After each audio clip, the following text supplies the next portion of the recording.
Where was Representative Freeman on the floor? He's a Democrat, right? He is a Democrat. That is a good. Why was he not on the floor? I believe on that day he was actually excused from the session. But another point that I think you're making is, how do we build more solidarity with people who that's not the point I'm making. Believe?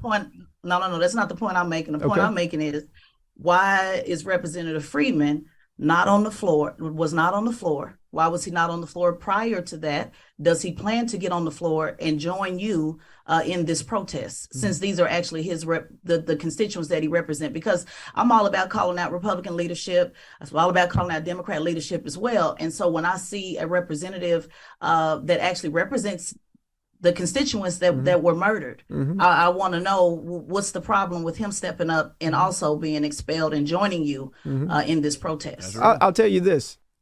I've spoken actually to Representative Freeman.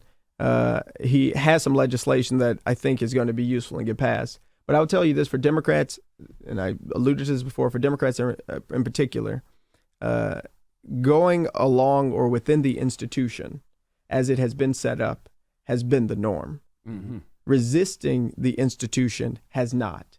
In fact, we, myself, Representative Johnson, Representative Jones, have overwhelmingly heard of folks saying, like, you all probably should not have done that because of the risk.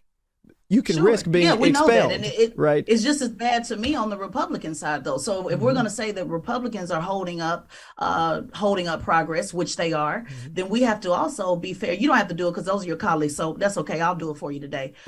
We also have to say that Democrat leadership as well is holding up progress, because if you and Mr. Jones and Ms. Johnson were willing to, be expelled and lose your seat, while somebody else who actually represents those who were slaughtered sits back and says nothing, then that's unacceptable. So I'll just go ahead and ask Mr. Freeman, are you going to join your brothers and sister in protest? Wow. Or is he going to continue to go along with the get along? Like that's an important question. Absolutely. I know that's your colleague, but I just think that needs to be out there. I always want to know, you actually represent these people and you're saying nothing at all. That's a great point, Justin. And if they I don't disagree with that point.